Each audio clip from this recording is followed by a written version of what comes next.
L'essence de la danse, le podcast qui met de la conscience dans le mouvement.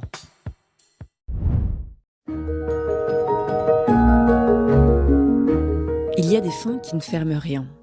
Parfois, ce que l'on croit quitter devient simplement une autre manière d'habiter la scène. Aujourd'hui, nous poursuivons notre échange avec Carl Paquette, danseur étoile de l'Opéra national de Paris, qui ouvre ici une fenêtre rare sur ses plus grandes émotions de scène. La responsabilité d'un rôle, la confiance absolue envers une partenaire, et ces instants où tout peut basculer, pour le meilleur ou pour le pire. Il revient aussi sur un moment unique de sa carrière, ses adieux du 31 décembre 2018 dans Cendrillon. Une soirée où chaque geste devient remerciement, où l'on danse pour dire au revoir et où l'on comprend que la fin d'une histoire en ouvre une autre. Parce qu'aujourd'hui, Carl danse autrement dans la transmission, dans l'enseignement à l'école de danse de l'opéra et dans un projet qui lui tient profondément à cœur. Mon premier ballet. Ces spectacles pensés pour les enfants, mon premier Lac des Cygnes, mon premier Casse-Noisette et désormais mon premier La Belle au Bois dormant, présenté jusqu'au 8 mars 2026, où il offre aux plus jeunes la magie du ballet avec le même sérieux et la même générosité que lorsqu'il portait un rôle d'étoile. C'est une autre manière d'être sur scène, de transmettre un héritage et peut-être de renouer avec l'enfant qu'il a été, celui qui rêvait devant la scène de l'opéra. Bonjour à toutes et à tous, je suis Myriam Selam et vous écoutez L'essence de la danse. Si cet épisode vous touche, si vous aimez découvrir la danse, abonnez-vous et laissez 5 étoiles et un avis. C'est ce qui permet à ce podcast d'exister et d'aller encore plus loin. Installez-vous, la seconde partie commence.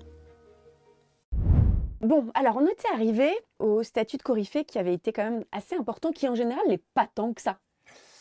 Alors, il n'est pas tant que ça, mais quand même, c'est une étape. En fait, on s'aperçoit que de quadrille coryphée, il reste 2 échelons de concours. Ça va vite, entre guillemets, pour aller en haut de la pyramide. Et quand même, quand on est premier danseur, on s'aperçoit que premier danseur, c'est quand même un rôle dans la compagnie où on a accès au rôle de soliste et les rôles d'étoile. Donc, en fait, c'est aussi presque les piliers. Alors, ce n'est pas eux qui font rayonner l'opéra, bien évidemment, ce sont les étoiles. Mais le premier danseur est fondamental. Il est là, le remplaçant permanent. En tant que coryphée, du coup, tu n'es quand même que 2 grades en dessous, mais ça te permet potentiellement d'accéder à ces rôles de premier danseur. C'est rare qu'un quadrille qui rentre dans une compagnie ait accès à un rôle important. Oui. En général, il est coryphée, il a prouvé, il a montré des valeurs via certains petits rôles de corps de ballet. Avec un concours aussi, parce qu'on voit vraiment à travers un concours de promotion, peut-être qu'on va y revenir sur ce fameux concours de promotion, on peut vraiment voir ceux qui perdent leurs moyens et ceux qui, au contraire, se transcendent et performent à l'instant T, au moment donné, sur 1 minute de danse, quoi. Et c'était un peu ton cas, non? Bah, sans aucune amertume, rien. Moi, c'est vrai qu'en tant que corps de ballet, je dansais que du corps de ballet. Je n'avais pas accès à ces petits rôles tout en temps en temps, où tu as un petit pas de 2 par-ci, même un petit pas de 4. Voilà, c'était pas ma place et c'était pas grave du tout. Donc je me suis dit que la seule manière, mon seul moyen en tout cas de pouvoir montrer, et là où j'en étais convaincu, de mon potentiel, c'était en concours. Parce que là, j'avais 1 minute, 1 minute 30, moi seul, à égalité, même chorégraphie que tous les autres, et pour montrer, en tout cas, ou du moins essayer de faire la différence. Et tu faisais la différence comment? Par le travail. Donc tu disais la technique est 90%. La technique, ça s'entretient. Donc c'est vrai que travailler des entrechâssis, les entrechâssis, c'est vraiment d'essayer de croiser le plus possible les jambes en l'air, faire des manèges, faire des tours à la seconde, travailler la grande technique, à savoir les cabrioles, tout ce qui concerne en tout cas la technique masculine. C'est pas parce qu'on y arrive une fois que en fait c'est acquis. Bien évidemment qu'une fois qu'on a trouvé le cheminement, mais c'est quelque chose qui s'entretient et qu'on doit travailler tous les jours parce que ça fait partie comme un pianiste qui va travailler, c'est ses gammes, c'est savoir la virtuosité du petit doigt qui va arriver à faire une montée d'octave rapide et haute, quoi. Voilà, c'est la même chose, quoi. Ouais, mais là on parle de concours, donc ça veut dire qu'il faut se distinguer des autres. Oui, mais en concours, il faut être très réaliste. On a travaillé pendant, je pense, 1 mois avant pour présenter le jour J 1 minute de danse. Donc, il n'y a pas un exploit qui arrive comme ça. C'est pas j'ai joué au loto et peut-être que j'ai gagné ce jour-là, quoi. Non, Si t'es pas bon, c'est pas avec la pression, les éclairages, le costume, tout ce qui va derrière que tu vas pouvoir être meilleur. Voilà. Donc c'est quelque chose que tu as préparé, dont connais les aboutissants, entre guillemets. Tu sais que depuis une semaine, ben, tous les jours, les variations, comme tu l'as fait, ben, c'est plus ou moins comme ça. Si tu as ce bagage en soi, en toi, qui est serein, parce que tu sais que techniquement, elle passe tous les jours, et ben, c'est à toi d'amener aussi ce petit plus artistique, justement, qui va faire la différence, qu'on va se dire, ben, qu'est-ce que tu as retenu de la classe des quadrilles hommes ou des coryphéums? C'est-à-dire le blond. Non, Non, mais on va revenir au blond, mais voilà, c'est de dire, ah bah ouais, non, mais quand même, là, il y avait une espèce d'aisance, il y avait quelque chose, il y avait aussi, pas juste, il est en concours, il est stressé, il était heureux d'être là, présent. Voilà, il y a tout un truc qui se passe, hein, clairement. Et je suis convaincu que, à travers une minute, on voit vite la différence. Sauf que, alors dis-moi si je me trompe, mais quand même, quand tu es dans le corps de ballet, vraiment les premiers grades, il faut se fondre dedans. Il faut même limite pas trop se faire remarquer. L'idée, c'est d'être c'est le corps de ballet qu'on voit, et à partir d'un certain grade, l'idée, c'est de voir effectivement les grands rôles. Il y a pour chaque danseur l'obligation d'être performant individuellement dans une performance collective. C'est hyper important. C'est-à-dire qu'on a ce devoir, alors on va prendre les signes, voilà, ça sera un peu plus simple. Il y a 32 signes en scène dans le lac des signes. Elles sont à la fois en ligne verticale, ligne horizontale. Et à travers ce schéma où les déplacements doivent être hyper précis, elles ont le devoir d'avoir les genoux tendus, les pointes, d'être sur leur axe, voilà, d'être musicales et de danser au mieux possible. Donc c'est là où derrière, si on se pose, nous, notre regard en tant que spectateur sur une danseuse, on va se dire waouh, quelle technique, quelle danseuse, quelle aura. Mais si on reste dans un environnement général de voir cette évolution de figure, parce que c'est de la géométrie beaucoup, la danse, et bien de se dire non, elle ne sort pas du lot. Mais si on va s'attarder sur elle, parce que un chignon, un regard, un visage, c'est ça aussi l'aura, et c'est ça qui est important, et c'est ça qu'on va retenir. Donc dans un corps de ballet, il ne faut pas forcément chercher à justement fondre comme le beurre, hein. Ce n'est pas le but, c'est d'être performant, mais pour un collectif.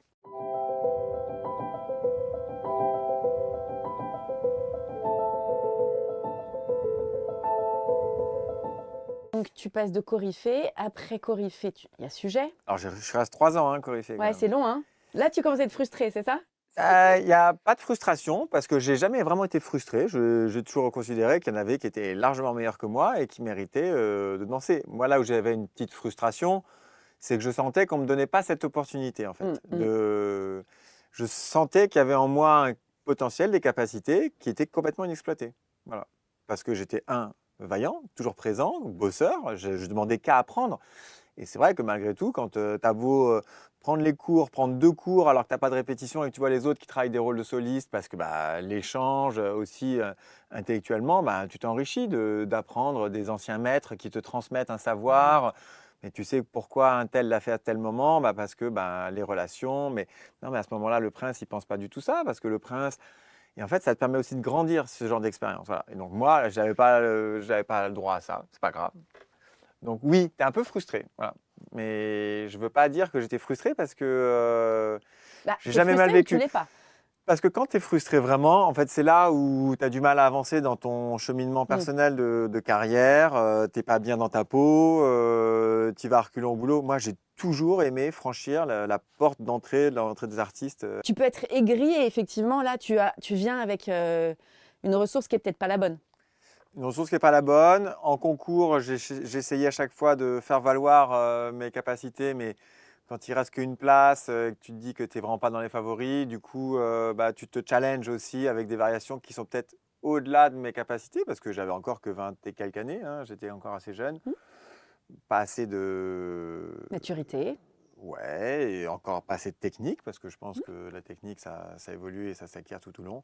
Voilà, j'ai fait des choix, j'ai pris des risques ratés, mais c'est pas grave. Et pour autant, je dansais quand même. Après, je devenais aussi quand même une personne pas référente, mais on me faisait confiance. Et on reparle de Patrice Barre. Je sentais clairement dans les distributions, il me disait non, non, mais t'es là parce qu'on a besoin de toi là, en fait. Voilà. Donc, Et je le comprends mieux quand tu es directeur, parce qu'aujourd'hui, je suis quand même directeur d'un spectacle qui s'appelle Mon premier ballet, La Belle Dont au on Bois va dormant. parler évidemment. Et c'est vrai que tu t'aperçois que quand tu fais une distribution avec certaines personnes, tu dis, mais non, mais moi j'ai besoin de toi là, en fait. Même Ouais. si tu considères pour toi que c'est peut-être pas le plus grand rôle, nous, on a besoin de toi à ce moment-là. Et comme ça, on sait que bah, ça passe. Voilà. Et C'est une tout. question d'équilibre en fait. Ouais, et quand on est en haut d'une pyramide, c'est comme un enfant que tu vois travailler dès le premier exercice. En 1 minute, tu vois vite s'il a compris cette espèce de coordination dans sa façon d'amener les exercices, le mouvement et autres. Donc voilà, j'étais encore un peu jeune, je ne voyais pas tout, je n'avais pas tous les aboutissants de ça.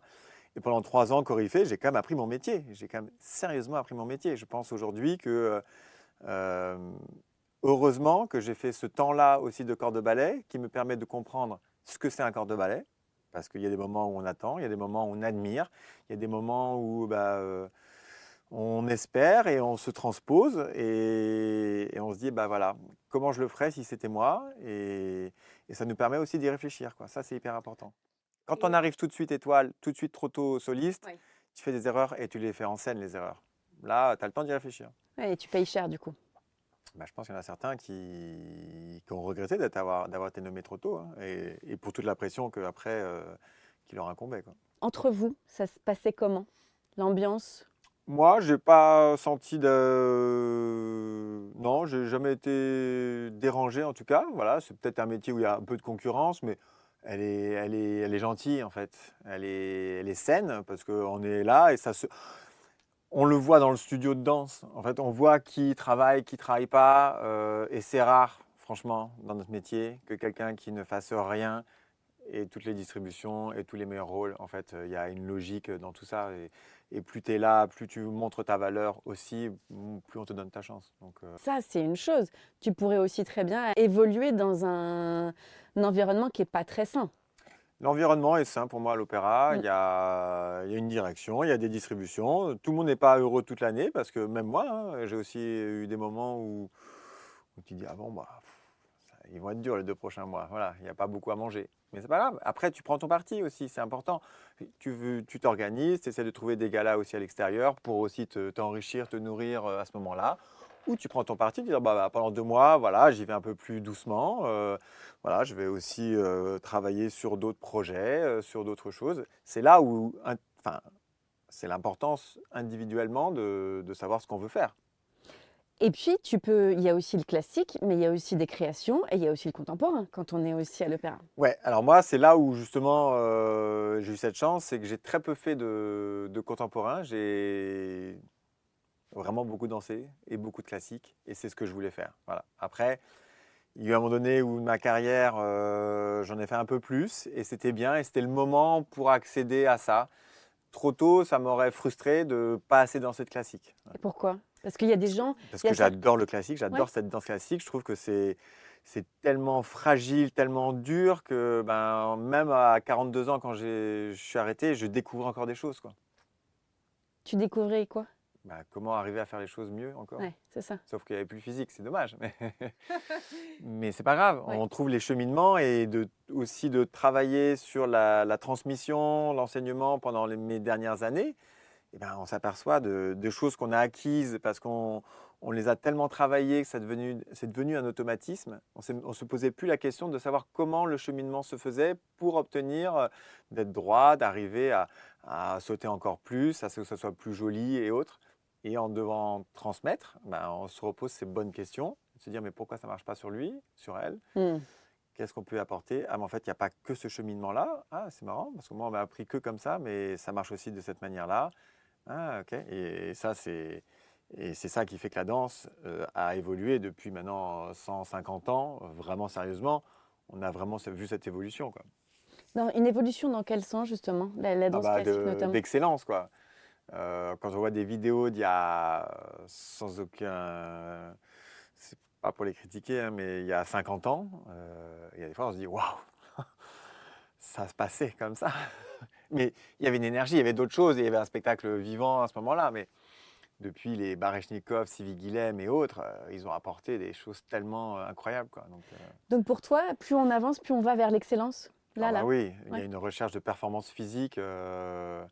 Avant, on voyait, et c'était très beau, mais les filles ne cherchaient pas forcément à faire des arabesques qui étaient si hautes qu'aujourd'hui. Et moi, le premier, je trouve que c'est tellement haut, les pirouettes ont été remontées, le pied est tellement plus haut, on a cette giration qui est vachement plus fine. Non, non, et c'est tant mieux. Mais ça se trouve, c'est des critères de mode, hein, comme les voitures, ça évolue. Voilà, peut-être qu'on reviendra dans une esthétique qui sera différente. Et peut-être qu'on est encore en évolution, c'est que le début, on est à l'aube de quelque chose d'encore plus grandiose qui va faire que peut-être que la danse classique sera accessible de tous, qu'un jour, cette danse classique, tout le monde voudra en faire, quoi. Ça ne sera pas juste quelques idées que c'est réservé à quelques privilégiés, quoi, Oui, parce que c'est encore l'image qu'elle a. malheureusement. Et justement, c'est un peu pour ça, mais on va en parler, que toi aussi, tu essayes, j'imagine, d'initier. Démocratiser de tout ça, ouais, Mm. de leur montrer que oui, il y a peut-être des préjugés encore, il y a peut-être cette idée-là mais il y a des moyens aussi et on doit faire en sorte que les institutions donnent un accès beaucoup plus facile à la danse classique, quoi.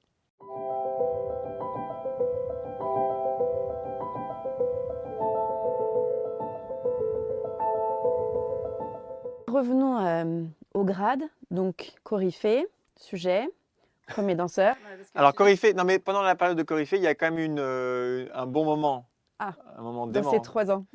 C'est le Sacre du printemps de Pina Bausch, quand même. Ah, raconte-nous. C'est un moment unique dans ma carrière parce que pendant 2 mois, pour le coup, je n'ai pas fait de danse classique. Eh oui.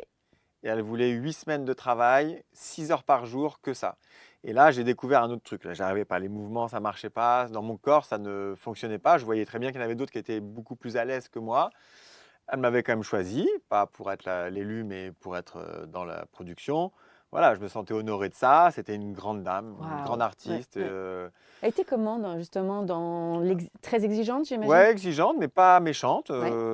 On refait, c'est pas assez bien. Voilà, il faut refaire. Mmh. Bah, non, je vois pas le mouvement que je veux voir. Voilà, on refait. À l'époque, elle fumait en plus dans le studio, donc c'était un peu particulier, mais Notre époque, notre atmosphère. époque. Ouais. Et ça a été dément. Et je me suis aperçu de tout ce travail, de 8 semaines de travail, le jour de la première, où en fait il y avait une standing ovation dans la salle. J'avais jamais vu ça en fait. Moi, je n'avais jamais vu un public debout à une première. Bah oui, parce qu'en général, ça se fait pas forcément. Et c'était un truc incroyable. Ouais. Tu danses pieds nus dans la terre. T'as pas de préparation de maquillage. Pour la première fois de ma vie, j'allais en scène pas maquillée. Il y avait tout un truc de dingue, quoi. Enfin, c'était Pina Bausch, quoi.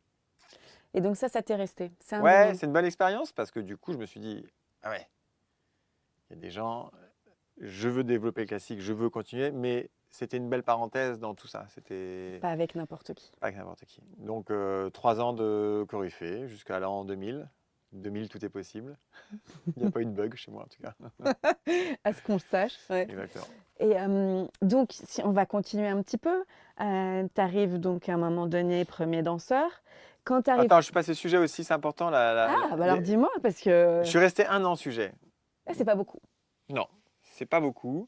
1er janvier 2000, je suis encore Coryphée. Genre mars 2001, je suis premier danseur. Pas Donc mal. quand même, en 1 an et quelques, il y a eu les 2 concours qui m'ont promu respectivement premier et second. Et là, c'est peut-être justement les 3 ans de Coryphée qui ont fait peut-être que... Voilà, j'avais emmagasiné, j'avais atteint aussi une cote de confiance personnelle de me dire, mais tu sais ce dont tu es capable en fait. Et là, il faut le montrer. Je suis monté donc sujet. En tant que sujet, j'ai quand même eu accès à quelques petits rôles. Voilà. Pas assez, parce que Ouais. dans une classe de sujet, je voyais très bien qu'il y en a qui dansaient beaucoup plus que moi.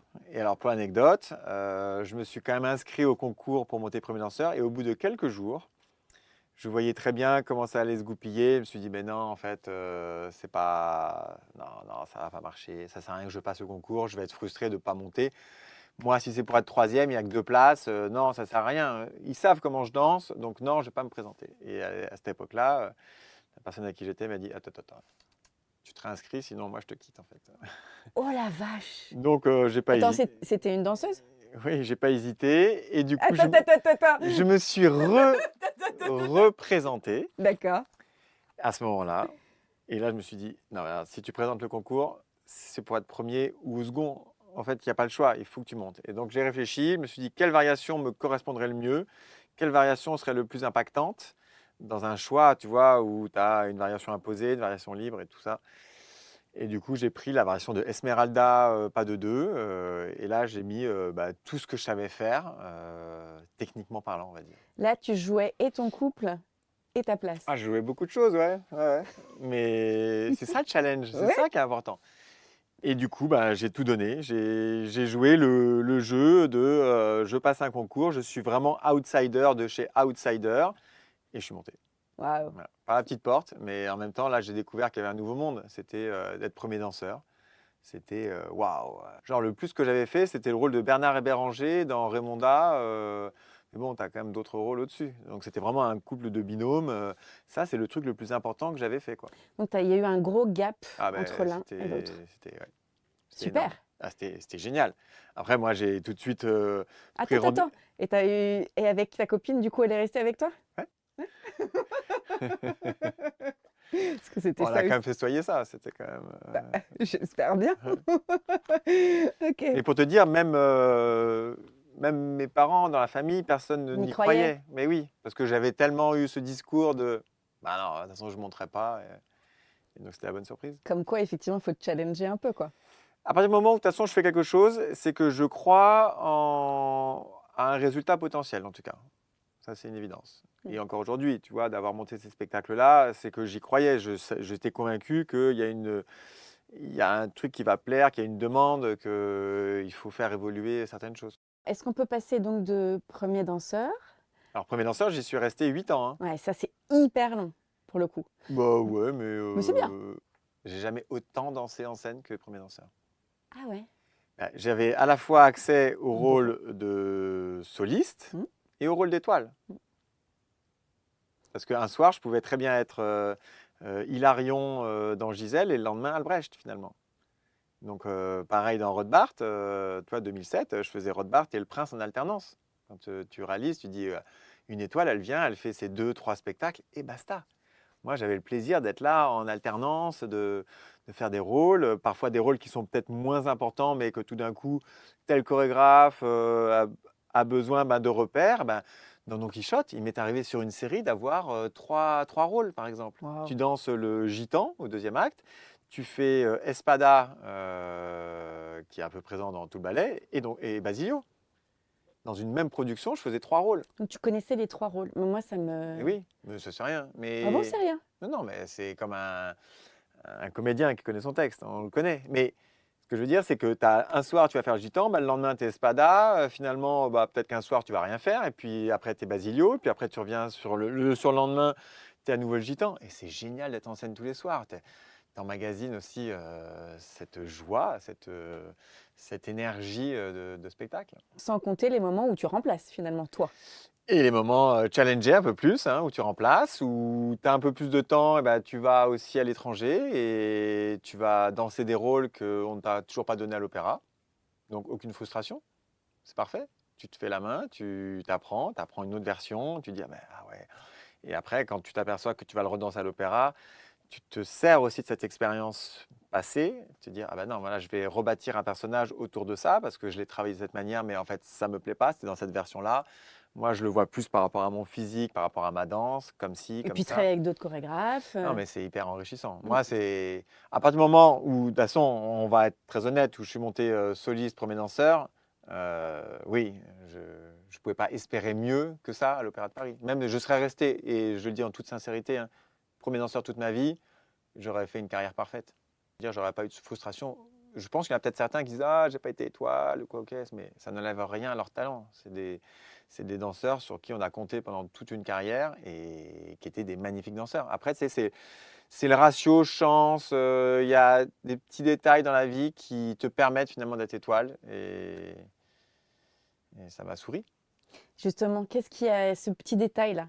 Un 31 décembre, c'était, je reprends mes notes, 2009. C'était Ouais. magique. Ma directrice m'a dit après que suite à une de nos conversations, il y a eu un élément aussi qui a été déclencheur où elle m'a vu différemment à partir de ce moment-là. Ok. Et donc je pense qu'elle m'a testé pendant 1 an. Et en effet, le 31 décembre, j'étais nommé enfin, je m'y attendais pas vraiment. Tu vois, j'étais monté premier danseur avant certains qui sont montés donc premier danseur après moi, qui sont passés étoiles bien avant moi, parce qu'il y avait une logique. Quand tu vois des Mathias Eman et autres, c'est normal que ces danseurs-là atteignent le firmament bien avant moi. Et moi, je dansais quand même, pour l'anecdote, 4 spectacles de Casse-Noisette, le 20, 22 décembre, 31 décembre et 2 janvier. Tu vois, j'avais 2 partenaires différentes. J'avais 2 premiers spectacles avec une partenaire et les 2 derniers avec Dorothée Gilbert. Mhm. Et puis, je sais pas, j'ai croisé Manuel Legris à ce moment-là dans un couloir qui me dit: «Tu fais quoi toi à Noël?» Je fais: «Bah, je suis là, je fais le Casse-Noisette, je danse le 20, le 22, 31». Il me fait: «31?» Puis il me dit comme ça, tu vois, rapidement, il me dit: «Écoute, moi le 31 décembre, Brigitte Lefebvre, elle m'a toujours dit: "Je vends des étoiles"». Et il me raconte son anecdote qu'un jour Agnès ou José, un des deux, était blessé pour un 31 décembre et qu'ils avaient fait appel à Aurélie et lui pour danser, remplacer le couple, parce qu'elle vendait des étoiles le 31 décembre. Voilà, il me dit ça comme ça. Je dis: «Écoute Manu, regarde, ça fait 8 ans que je Tu suis...» l'attendais même plus. Non, mais franchement, tu vois, j'étais pas dans cette Dynamique-là. démarche-là. Ouais, exactement. Et voilà. Et donc, nouvelle partenaire, Dorothée. Donc, il faut quand même une petite répétition en scène. Le 30 décembre, Justement, moi j'aimerais juste, avant que tu me racontes ça, quand tu passes quand même d'une partenaire à une autre, il y a quand même des adaptations, c'est complètement différent. Tu vois, j'aimerais bien savoir c'est comment. différent. Chaque fille est différente, mais c'est à toi de comprendre ce que doit faire la fille. Moi, là, j'enseigne à l'école de danse aussi les cours de pas de deux, un petit peu. Et je leur dis aux garçons, vous devez savoir, mais par cœur, dans le détail, le mouvement de votre partenaire pour comprendre ce dont elle a besoin pour l'aider. Après, bien évidemment, il y a toujours des petits rajustements. Il y a certaines énergies, des filles qui ont une impulsion très rapide et autres. Moi, ce que j'aimais, c'était dans le contrôle. C'est-à-dire, je partais du principe qu'on était à 2 à faire le mouvement. Enfin, je pars du principe qu'on est 2 à faire le mouvement. Et qu'à partir de là, on a obligation de faire 100% de réussite dans un pas de deux. Il n'y a Oui. pas une erreur potentielle. Elle est censée le faire seule, et moi je suis censé l'accompagner pour être sûr que je lui soulage tout le mouvement et tout. Donc il y a vraiment quelque chose, c'est de comprendre le cheminement, le bras, voilà. Ah là, à ce moment-là, elle a un axe, elle a une jambe qui est un peu différente, et on essaie de vite retrouver son axe. Et après, c'est juste, voilà, tu mets la bonne disquette. Ça se dit disquette encore, ça, aujourd'hui ? Le logiciel, c'est pas mal. Tu mets tu mets le bon disque dur et voilà, le bon cloud. Parce que quand même, effectivement, quand t'as pas forcément les mêmes gabarits. Ah c'est sûr que tu vois, le même rôle, c'est ça dont je te parle. je vais te parler d'un de mes premiers rôles. Donc je fais Phébus dans Notre-Dame de Paris et j'ai en alternance dans le pas de 3 avec Frollo, c'est Marie-Agnès Gillot et Claire Mariosta. Donc c'est quand même 2 physiques opposés. Voilà. Enfin, tu t'adaptes. En plus, quand t'es appelé comme ça à remplacer au pied levé, il faut quand même. Non, mais parfois, alors quand tu es au pied levé, c'est différent. Mais par exemple, quand tu sais que tu as 2 distributions, tu vas répéter avec les 2 filles. Oui, donc... non, mais ça c'est normal. Moi, je te parle de quand même le fait que tu remplaçais des fois Ouais. et que donc il fallait aussi avoir cette il faut y penser. cette disquette. Hein. Et puis après, c'est là où justement, quand je dis c'est travailler au cours de danse ta technique, je pense qu'aussi toute l'expérience que tu engranges en spectacle, en gala, on va dire, à l'extérieur, où tu fais des spectacles qui sont valorisants, hein. Je ne tiens pas à dire que ce sont des petits cachetons, mais tu t'aperçois que de t'habituer rapidement à travailler avec une nouvelle partenaire, tu es dans la réflexion, tu es obligé de comprendre la manipulation. Après, moi, j'ai eu des bons exemples devant moi. Il y avait toute une génération, José Martinez, Nicolas Le Riche, Manuel Legris, Laurent Hiller. C'était tous des très très bons partenaires, quoi. Jean-Guillaume Barre. Enfin, voilà, on a eu une génération juste avant nous où ils savaient quand même faire danser leurs partenaires. Donc tu vois, tu apprends en regardant aussi.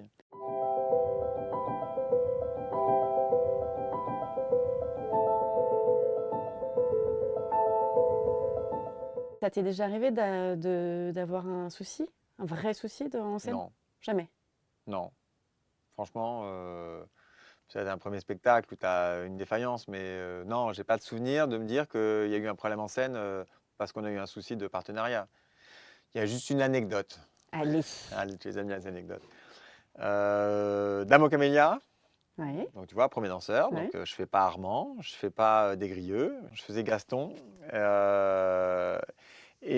Parce qu'on est à la campagne et voilà. Et sur scène, il y a un pianiste qui joue et qui fait que des reprises de Chopin. Sauf que je ne sais pas pourquoi ce jour-là, il se plante dans une reprise. Et donc, il revient beaucoup plus tôt que ce qu'il devait faire. Et là, au bout de quelques notes, on est plusieurs à s'apercevoir qu'on n'est pas dans la bonne musique. Donc, panique sur scène, les gens ne savent plus trop quoi faire, mais c'est un peu la même musique. Donc, certains continuent dans leur cheminement.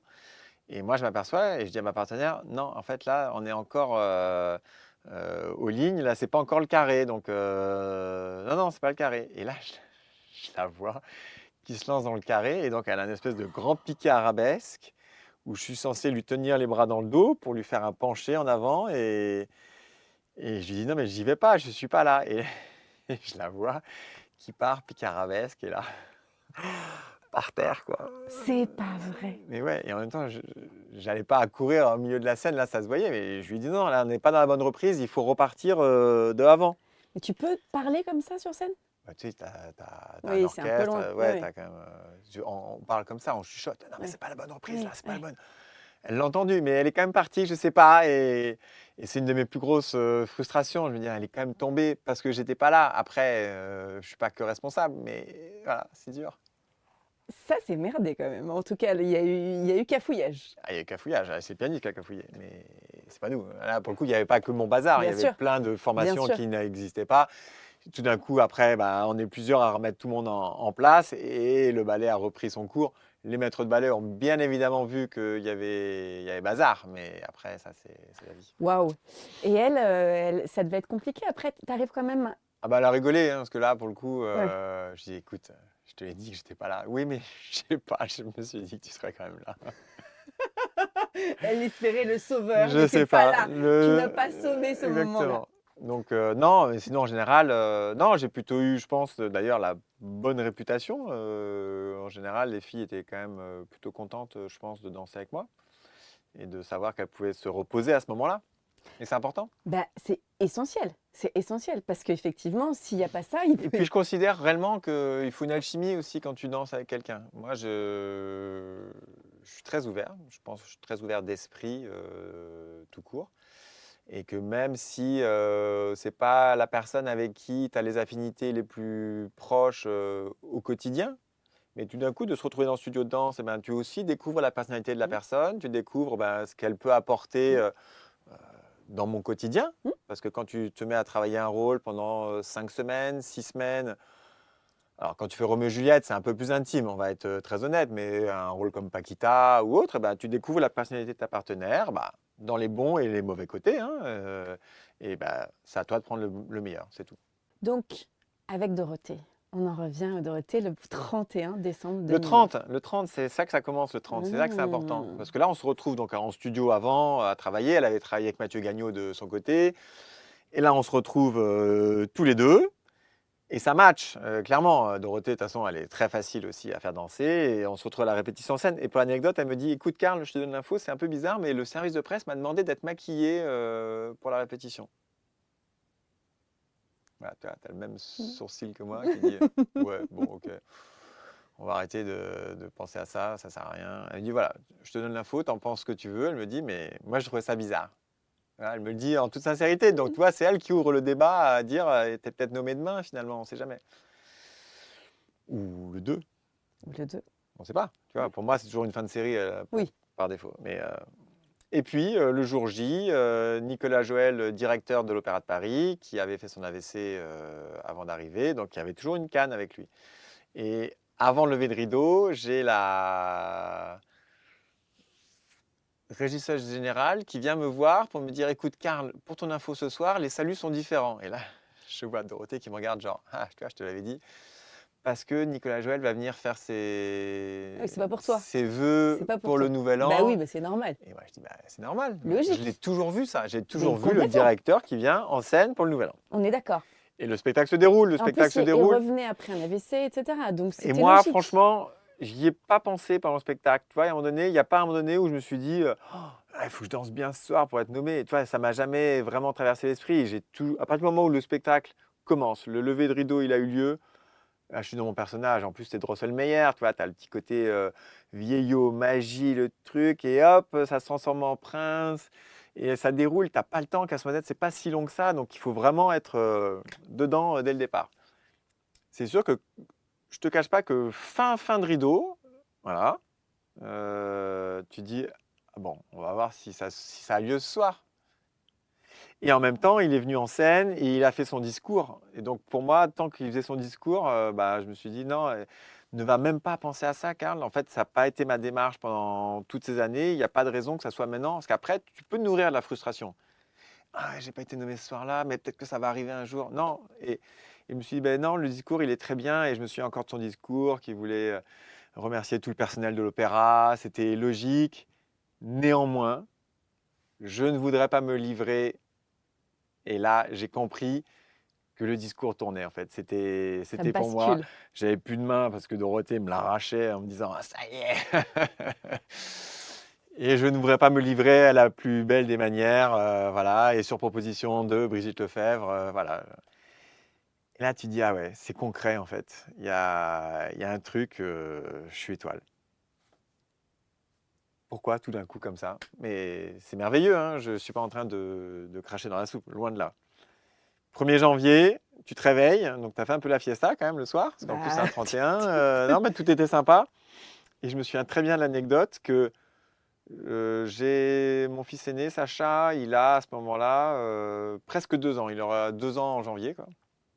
Non, j'étais nommé quand? 2009, ouais. Ouais, 2009. 31 décembre 2009. Tout Ouais, à donc fait. en 2010, il aurait eu. Tu te souviens même pas de ta date? Si, mais entre 2009 et 2018, je Oui, confonds parfois un parce peu. que c'est là, c'est tes ouais. adieux. Mais ça, on en parlera après. Et je prends un bain avec mon fils qui a 2 ans et je ne sais pas pourquoi il me donne un coup de boule, tu sais, les gamins qui ne se contrôlent pas. Et il m'ouvre l'arcade sourcilière, mais un truc de dingue dans la baignoire. J'étais limite comme ça, en train de dire à ma femme, je crois que je me sens pas bien. Mais vraiment, il m'avait ouvert l'arcade, quoi. Alors bon, ça s'est refait tout Bon coup seul. de boule quand même. Je me suis dit, non mais je peux pas, le 2 janvier, le lendemain, dire je ne peux pas danser, alors que j'ai jamais eu une défaillance, quelle qu'elle soit, quoi.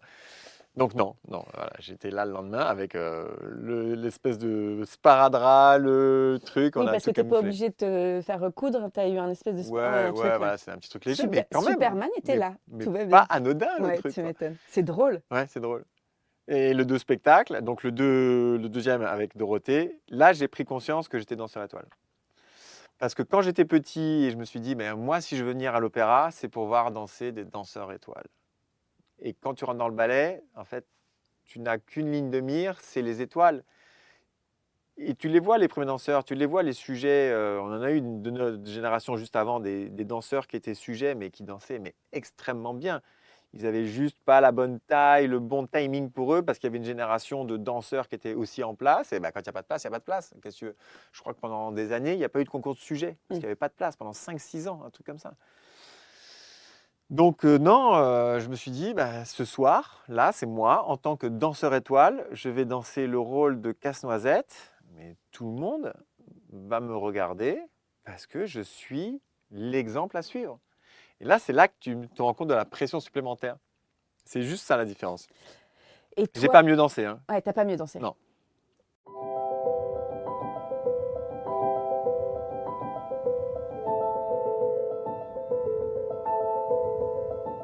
Je me suis dit, bah, tu continues à faire ce que tu dois faire et tu vas encore progresser.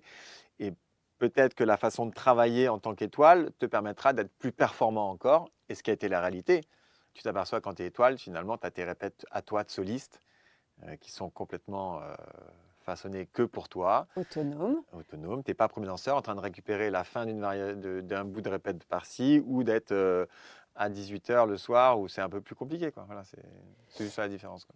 Et donc, toi, par rapport à toi-même, parce que donc, à t'entendre, il y a quand même le regard des autres qui change, très clairement. Oui, mais que tu digères très vite. Ok. Au bout de combien de temps? Genre, au bout d'un mois, ça y est. Non, au bout de 2 jours, quoi. À ce point-là. Bah, oui, j'ai jamais échangé, moi. Moi, j'ai toujours considéré que j'ai resté Karl Paquette. J'ai pas commencé à snober les gens à l'entrée des artistes. Je restais le même. Merci, parce que pendant 2 mois, on m'a félicité à corps et âme, à tort et à travers, parce que j'étais devenu danseur étoile, mais parce que c'était le fruit de tout ce travail qui aboutissait, c'est tout. Qui payait. Moi, j'ai pas changé, je suis resté moi-même. Et quand il y avait besoin d'aider quelqu'un, je restais là, dans le studio. Parce qu'il y en a qui changent un peu. Je sais pas. D'accord, on comprendra ou pas. À Non, mais ce- c'est important d'être. Mais c'est fondamental. Et c'est ce que je dis franchement à tout le monde. T'as beau avoir fait le meilleur spectacle la veille au soir, ça sera jamais pareil le lendemain matin. Tu restes face à ton destin et chaque jour est différent. Il faut rester humble, de se dire, ça sera pas pareil demain. Ça, c'est sûr. Oui, mais tu as quand même des bases qui sont solides, qui te permettent d'une Bah, certaine facilité. la base qui est solide, c'est parce que tous les jours, tu vas te remettre en question à la barre, au cours de danse. Sinon, crois-moi, hein, quand je reviens de vacances, Tu vois la diff? c'est pas joli. J'aimerais bien voir. Mais oui, non, mais c'est normal. Oui. Ton Mais corps, c'est une machine que tu dois entretenir, quoi. Tu dois la huiler, tu dois vérifier, vérification tous les jours. En tout cas, là, quand tu es, devenue étoile, il y a quand même donc les rôles qui changent, comme tu disais. Tu vas un petit peu peut-être aussi, ta danse va un peu changer parce que tu as des répétitions et un travail peut-être un peu plus approfondi. Il y a ça c'est une vraie qualité, Mm. une vraie chance. Après, tu arrives dans une phase de ta carrière et de ta vie où j'ai été quand même nommé à 33 ans, C'est bien, à l'âge du Christ, hein, quand il est mort. c'est ça. Et il te restait 9 ans. Il me restait 9 ans. Et à 33 ans, déjà, tu sens, sans aucune péjorativité, ça se dit ça, ouais, que bah, physiquement, t'es plus comme à 25. Déjà. Déjà. Ça ne veut pas dire que tu es sur la descente. J'ai jamais voulu me considérer comme ça, mais tu sens bien que à 18, 20, 25 ans, il n'y a pas de limite physique, enfin pour ma part. À 33 ans, il n'y en avait toujours pas, mais je sentais que bah, Tu récupères moins bien. il y avait des choses qui mettaient plus de temps. Et le paradoxe absolu, c'est que malgré tout, tu continues de progresser parce que artistiquement, tu es en pleine maturité là. Il y a un truc qui. As emmagasiné tellement de choses dans toute ta vie précédente que tout d'un coup, tout est là pour te servir au bon moment. Donc c'était parfait. Et c'est là que je réalisais que j'aurais été nommé plus tôt. Ça n'aurait pas été forcément bien pour moi parce qu'il y avait des choses où je me serais clairement planté. Il y a des choses qui n'auraient pas été performantes. Et je pense que quand tu vis mal un spectacle parce que on te dit ce rôle-là n'est pas fait pour toi, ça ne doit pas être simple à gérer le lendemain matin. Parce que tu sais très bien qu'il y a eu 2000, 2700 personnes à Bastille ou un peu moins à Garnier, mais qui t'ont vu, qui t'ont dit ouais, enfin moi, lui, dans ce rôle-là, j'ai pas aimé. Quoi. Je ne reviendrai pas forcément le voir. Quoi.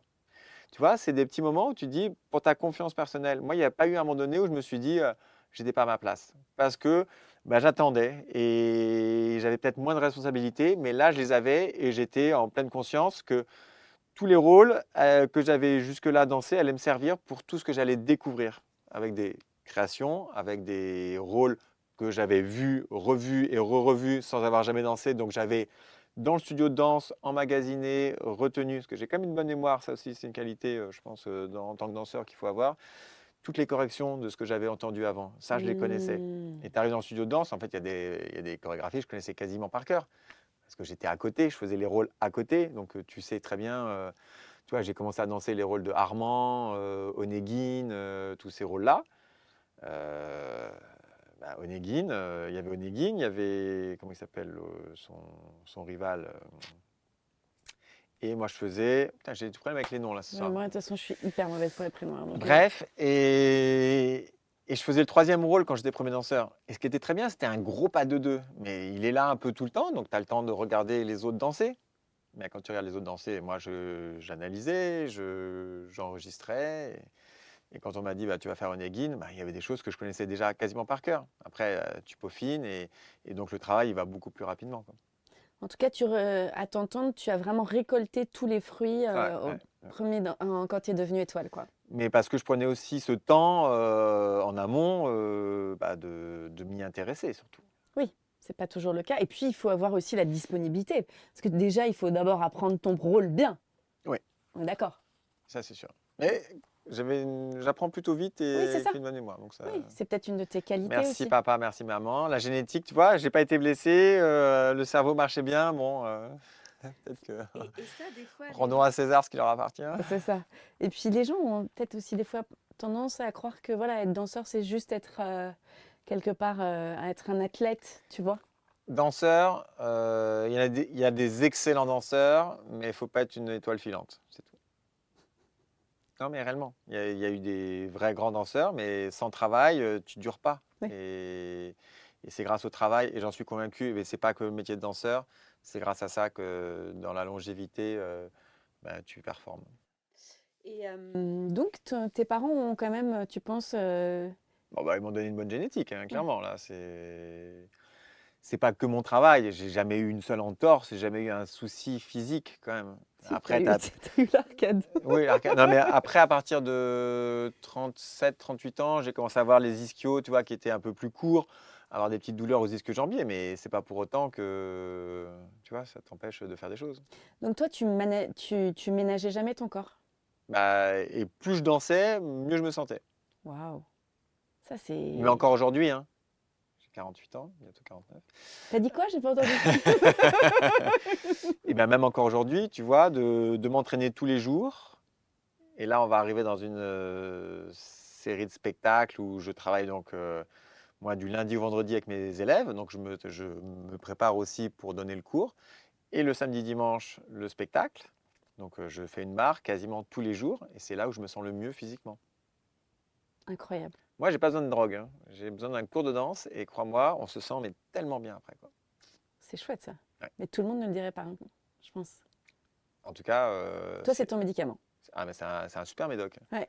Bah, ça veut dire que quand même, tu vois, quand tu disais que au départ la danse, t'étais pas complètement sûre, c'était quand même pour toi, quoi.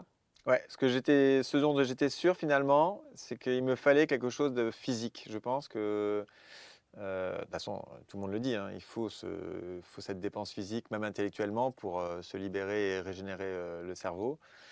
Mais j'étais convaincu que je ferais quelque chose de physique, quoi. En plus, je vivais dans un milieu très intellectuel.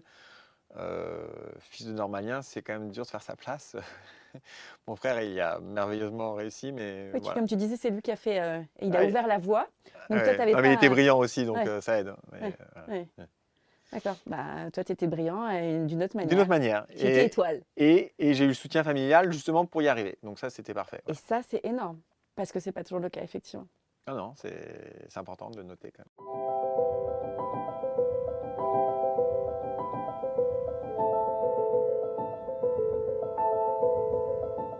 Moi, je voudrais savoir aussi, certains danseurs m'ont dit que ce qui était aussi des fois le plus difficile, Ouais, c'est finalement, qu'est-ce qu'elle va me sortir? ouais, c'est quoi?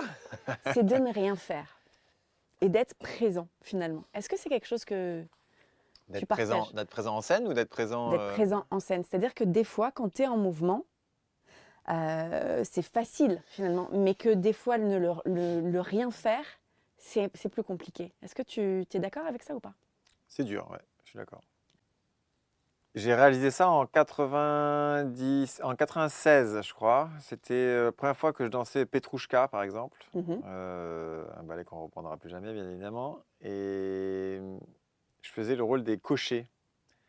Donc c'est un truc de rue, tu vois, ces trucs un peu russes. Et là, on me demandait de faire donc les cochers. Les cochers, c'est des danses un peu de caractère russe, ce qu'on avait bien travaillé à l'école de danse, hein. Pour le coup, ça, c'est des danses que j'avais Danse de travaillées. caractère, oui. Mais avec un personnage où les mecs sont un peu bourrés en scène. Va faire le mec bourré à 18 ans, 19 ans, quand t'as pas vraiment picolé encore, que tu sais pas ce que c'est d'être bourré.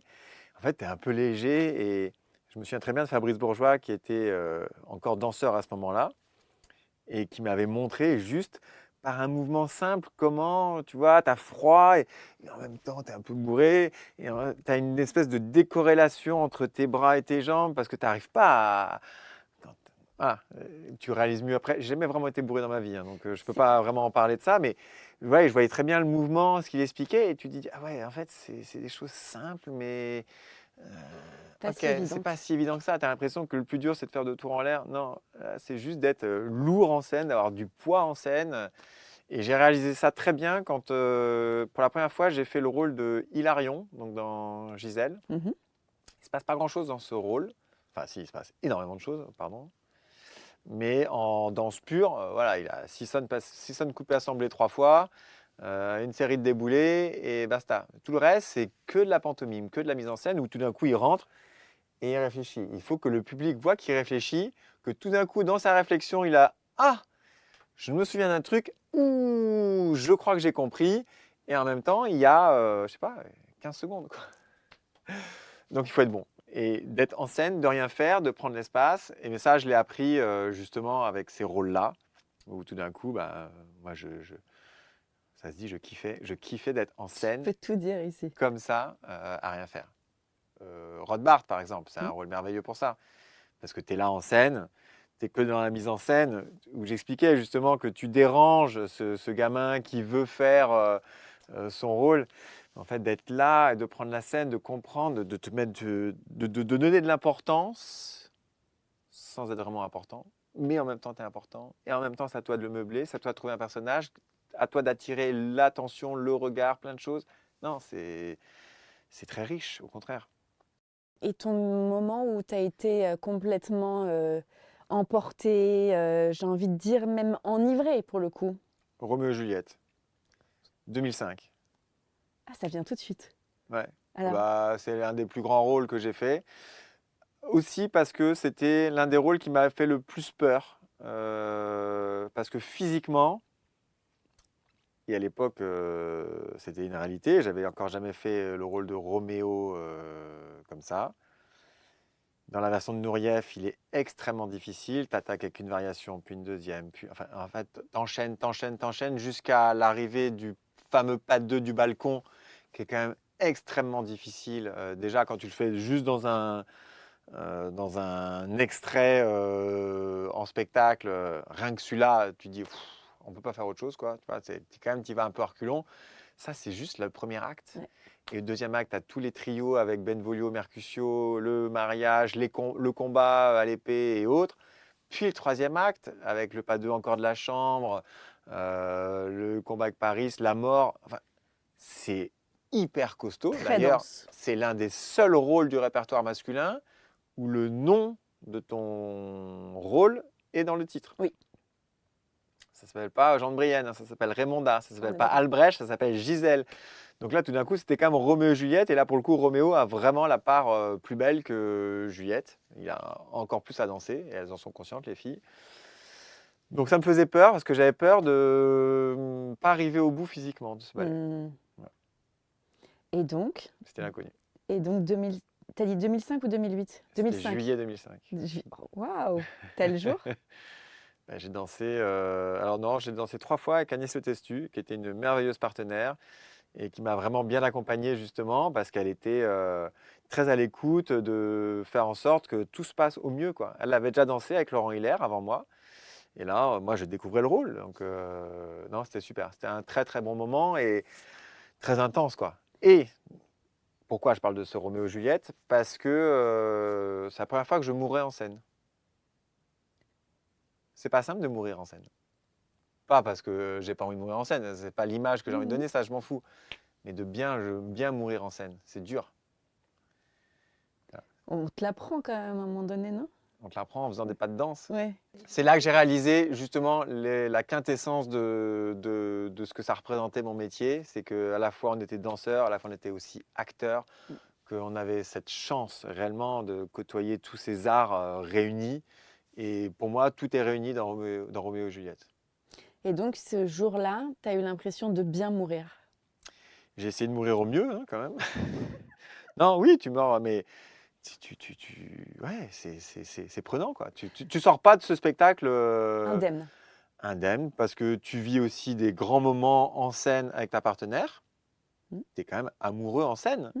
Enfin, et en étant amoureux en scène, on t'apprend à faire un bisou en plein pas de deux du balcon où tu es essoufflé, mais tu ne rêves que d'une seule chose, c'est t'asseoir et respirer. Et là, tu es en train de faire un bisou. Et dans ce bisou, ben, c'est un élan pour un nouveau coupé-jeté, porté, détourné, remis dans tous les sens. Et là, tu dis, ça va jamais s'arrêter, quoi. Et en même temps, on t'apprend que le bisou, il faut respirer d'un autre côté pour pas que le public le voie. Mais en même temps, il faut que ça paraisse un vrai bisou langoureux, amoureux. Et en même temps, tu te sépares, ben, tu as juste un petit peu de bave. C'est hyper romantique ce que je raconte, tu vois. Mais c'est la réalité, en Bien fait. sûr.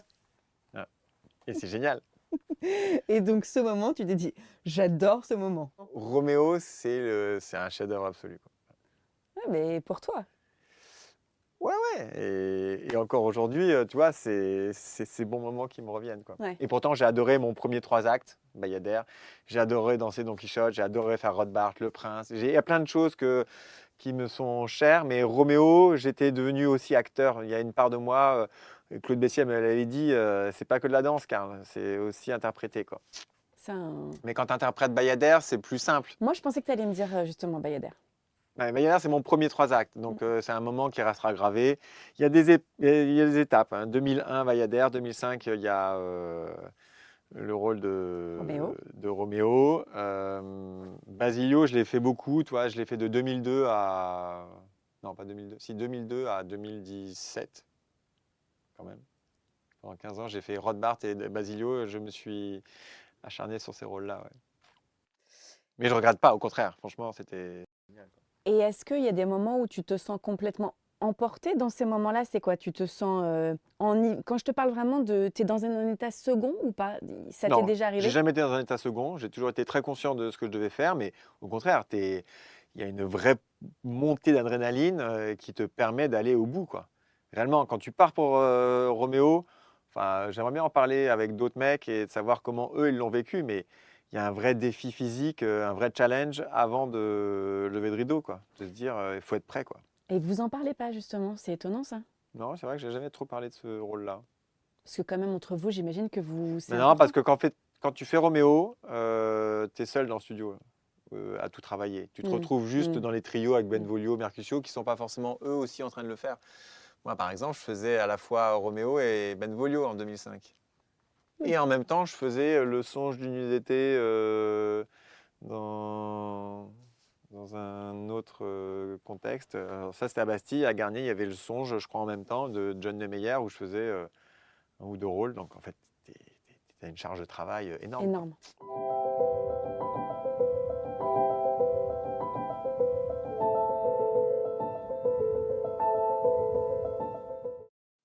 Tu disais que tu es resté finalement 9 ans. C'est quand même long déjà. Donc Ouais, c'est bien. Je suis resté 17 ans soliste. Ça, c'est énorme. énorme. C'est énorme. Pour le coup, c'est même. Et sans me lasser, surtout. Oui, oui, c'est ça. Par exemple, tu vois, un an avant mon départ à la retraite, je me suis challengé moi-même personnellement et j'ai fait Basilio. Mm. J'ai fait Basilio, j'avais 3 à 4 spectacles, je sais plus, c'est pas rien, c'est Mm. pas juste je me Mm. lance pour un spectacle et puis advienne que pourra. Et ma partenaire, Amandine Albisson, la pauvre, qui s'était blessée, genre, parce qu'on a travaillé un 1er janvier, tu vois, on s'était quand même fait chier à travailler un 1er janvier pour être performant pour le 2 et le 5. Finalement, le 2, elle ne pouvait pas danser, donc je redansais avec ma partenaire de mes premiers spectacles. Et comme elle ne pouvait pas tout assumer, le 5, Aurélie Dupont m'avait dit est-ce que ça te va de danser avec Valentine Colassante, qui était remplaçante du rôle? Je dis ok, donc on a travaillé pendant 2 jours, tu vois. Elle connaissait mais les manipulations, c'est quand même 3 actes, il y a quand même pas mal de pas de 2 et autres. Et c'est un bon moment parce qu'elle a été nommée étoile ce soir-là. Mm. C'était mon dernier Basilio, c'était son premier Kitri. Elle s'est lancée, elle est allée sur scène, tu vois. Quand tu sais que c'est son dernier grand rôle, entre guillemets, je ne savais pas encore comment ça allait se finir avec Mes Adieux. Bien évidemment que tu te prépares pour Cendrillon, mais Cendrillon était moins lourd physiquement que Basilio, donc je savais que c'était mon dernier grand rôle physique. Et elle s'est lancée sur sa première variation, première entrée, avec une énergie de dingue. En même temps, elle avait la fougue de la jeunesse. Moi, j'étais quand même un vieux, mais j'essayais de faire le petit jeune. Et je me suis dit, ce soir-là, il se passera que des bonnes choses. Et elle a été nommée au bout du compte. Et elle me l'a dit, après, le doigt qu'à elle, hein, elle m'a dit, mais j'ai aussi bien dansé parce que tu étais derrière moi. Ah, ça, c'est un des meilleurs compliments, non? J'ai pris ça comme un vrai compliment, ouais. Parce que oui, ça, c'est Et du aussi. coup, il y a un truc avec Valentine, pour moi, voilà, qui est indissociable, quoi. C'est pas grâce à moi qu'elle a été nommée, pas du tout. Mais j'étais là, je n'ai pas eu beaucoup de nominations dans mes mains et elle l'était, quoi. Donc C'est même ça me chouette. touche d'autant plus, quoi. Ouais, ouais. Et dans tous ces rôles-là dont tu parles, notamment donc de Roméo, est-ce que toi, tu pioches un peu pour dans ta vie? Est-ce que ça a un impact ou pas du tout? Ou tu arrives complètement à te dissocier? Non, ça a un impact réellement. Je pense qu'il y a des choses que tu veux danser aussi à un moment donné parce que tu es prêt psychologiquement, intellectuellement, comme tu veux l'entendre, pour le faire à ce moment-là. Quand on a fait la création 2014-2016, je ne sais plus, Chant de la Terre avec John Neumeier, j'étais aussi prêt et disponible à ce moment-là pour faire une création plus néoclassique et c'était super. Mais parce que j'étais à ce moment-là dans une phase aussi de ma vie où j'étais papa, que bah, tu prends aussi de la maturité clairement avec l'évolution de tes enfants Normal. et tout correspondait. Donc non, il faut savoir se nourrir réciproquement de tes moments de vie personnelle avec tes moments de vie professionnelle. Mais moi, ce que je voudrais savoir, c'est est-ce que ces rôles, Ah, si tu veux dire que si derrière, ça te permet d'évoluer toi en tant que personne? oui, forcément un petit peu, forcément. C'est aussi le travail et les rencontres du moment. Je vais pas te dire que parce que j'ai dansé Roméo et Juliette, que le lendemain, tout d'un coup, j'étais devenu Shakespeare, hein.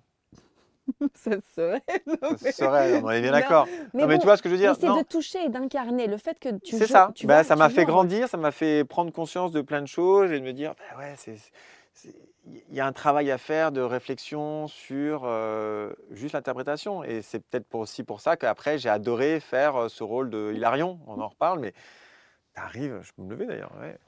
T'arrives et tu fais rien et tu es là en train de réfléchir. Et il faut leur montrer quand même que, ah ouais, mais il a fait ce mouvement-là. Tu vois, c'est que des petits trucs. Et ça t'aide. Ouais. Un an plus tard, une étoile naît et une autre disparaît. C'est comme les volcans d'Auvergne. Sauf que tu le savais. Tu as Ah, la je savais date. que c'est le 31. Ouais. Toi, tu as la date, Et contrairement le à seul l'autre. truc qui tout d'un coup est différent dans ma vie, c'est que j'ai un rétro-planning. J'ai plus un planning où on ne se soucie pas du lendemain. Là, il faut que je sois performant le 31 décembre. Et C'est-à-dire- surtout qu'Aurélie, Stéphane Lissner, veut une grosse soirée. Et donc, il a dit que le 31 décembre, à Garnier, il y aurait les 300 ans, je crois que c'était ça, la grosse soirée de l'Institution Opéra de Paris. Non, c'est- 350 ou 300, je ne sais plus, il y Mm. avait une histoire comme ça. Ah ouais, on est entré en 2019, c'était les 300 ans de l'institution et les 30 ans de l'Opéra Bastille. Donc Garnier, grosse soirée, Oui, c'est ça. et Bastille, grosse soirée pour annoncer les 30 ans. Donc, sauf que ma soirée a été diffusée sur Arte. Le truc un peu improbable, quoi. Karl Paquette, tout d'un coup, diffusé en live à la télé. Il n'y a pas que Karl Paquette, mais... Mais non, mais quand même, Mm. pourquoi moi plus qu'un autre, quoi. Mm. Et donc ça, bah, c'est chouette. Tu le prends comme un... Ah bah, je encore le une prends fois. comme un vrai challenge. Là, pour le Ouais. coup, je me dis, mais moi, j'ai toujours dansé tous les spectacles en ne me souciant pas du lendemain. Et là, je me souciais de Une 31 soirée. décembre. Ouais, d'une Ouais. seule soirée. C'était hyper étrange. Et puis, c'est la fin de quelque chose, surtout. Au-delà de ça, Ouais, la tu vois. fin, tu la réalises vraiment le jour J, hein. Ah, pas avant. Non, pas avant, parce qu'avant, j'étais encore dans le travail. Donc, Ouais. en fait, tu es dans cette démarche de. Bah, il faut être bon le jour J. Les spectacles d'avant sont bien passés, mais c'est pas parce qu'un spectacle s'est bien passé qu'il va bien se passer le 31. Et le matin, là, pour le coup, c'est une déferlante d'émotions, hein. C'est un truc de dingue. J'ai d'ailleurs coupé mon téléphone à un moment donné précis de la journée, parce que je me suis dit, là, il faut que tu te préserves aussi de ce qui se passe autour de toi, quoi. C'est-à-dire que tout le monde vient. Donc tu sais que tout le monde va être là, présent le jour J. Tu fais l'inventaire de ce que tu as quand même amené à l'opéra, donc par les messages que te rendent tes collègues, tes amis, ta famille et des fans parfois. Enfin, c'est juste ça, tu te dis, ah ouais, en fait, j'ai ouvert plein d'émotions, plein de bonheur, j'ai permis en tout cas que l'opéra rayonne pendant une période, pas que grâce à moi, mais j'ai participé à ça et je ne me rendais pas compte parce que moi j'étais dans l'action, j'étais dans le plaisir aussi personnel, parce que je ne vais pas le cacher, moi j'avais le plaisir d'être en scène, je me souciais parfois plus de moi que du spectateur, c'est une réalité, mais je sais qu'à travers mon plaisir, ça allait C'est exactement forcément ça. transpirer. C'est exactement ça. Mais là, je réalisais tout ce que ça avait pu impacter, en tout cas, autour de mes proches et des collègues et du public et tout ça. Parce qu'avant, tu te disais, tu as quand même eu, comme tu disais, les fans, tu as dû Ouais. les avoir quand même un peu avant. Mais c'était super spectacle. Ouais, mais il y en aura d'autres. Enfin, tu vois, j'étais pas dans cette démarche, puis il n'y avait pas que moi. Mais là, tout d'un coup, je réalisais que certains me disaient, mais moi, je venais à l'opéra, en fait, c'était pour vous voir danser. Ah bon? Pourquoi moi? Il y avait tellement de stars avant moi et il y en a eu tellement après que pourquoi moi? Ben non, parce que avec vous, il y avait une émotion, il y avait. Et tu peux m'expliquer. Moi, je suis allé voir à des concerts parce que j'aimais cette personne-là et d'autres, ils sont allés voir d'autres personnes. C'est comme ça. On ne peut pas tout expliquer dans la vie, heureusement d'ailleurs. Et Mais- donc ce matin-là, tu réalises que non, c'est trop d'émotions et donc il faut que je me protège. Donc je suis parti très tôt de la maison parce qu'il y avait tout le monde à la maison en plus, donc la famille. Je dis non, non, mais je ne veux plus voir personne. Je suis parti, j'ai mangé, je suis resté dans une espèce de bulle. Et même là, en arrivant à Bastille, c'était dur parce que tous les gens, ah, Karl, et en fait, même là, émotionnellement, c'est dur, quoi, parce que je réalisais qu'il y avait plein de gens qui pleuraient aussi parce que c'était des larmes de joie, mais c'est pas anodin, quoi. C'est pas rien. Tu arrives dans ta loge, tu as ton habilleuse qui a tout refait la loge. Tu te dis, attends, mais on peut juste se concentrer sur le spectacle, quoi. Et en plus, Cendrillon, tu as le temps de rentrer en scène, hein. Ouais. Tu as tout le premier acte, tu n'as rien faire, donc tu as tout un décalage. Mais je suis arrivé encore plus tôt que pour un spectacle normal et je dansais 1 heure et quart plus tard qu'un spectacle normal. Donc j'ai beaucoup traîné et je me protégeais. J'essayais de rester dans ma bulle et première entrée exceptionnelle, quoi. Exceptionnel à quel niveau? Bah, tu réalises que quasiment 100% des gens qui sont dans la salle sont là pour toi. C'est hyper émouvant, mais voilà. Ouais, t'en es ému, quoi. Ouais. Ouais. Ouais, c'est chouette.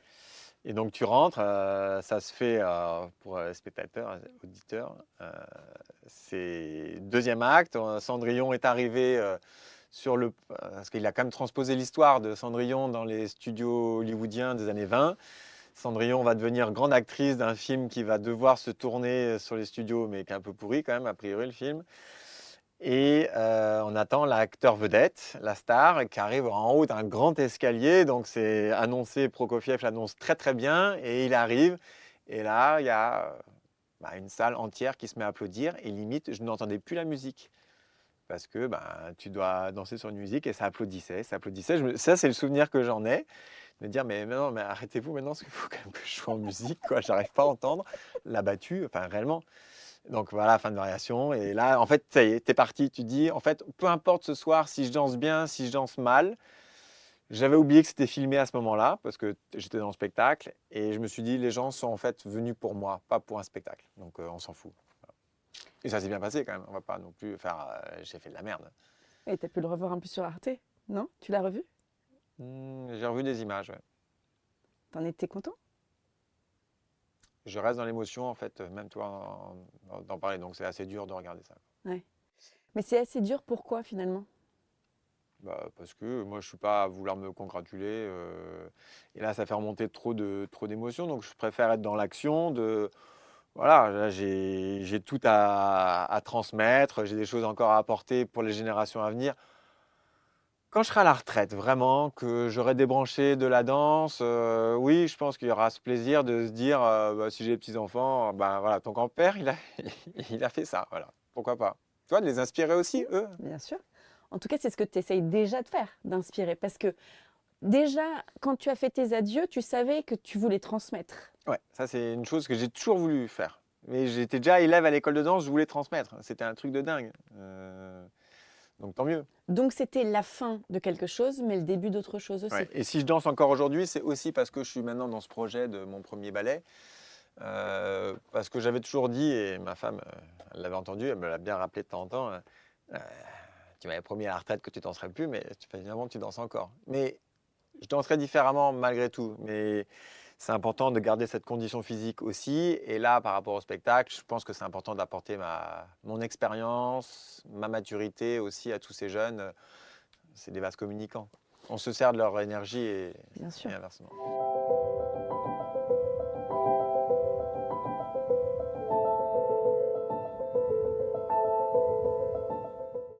Donc justement, parle-nous un petit peu de la naissance de mon premier ballet, le tout premier.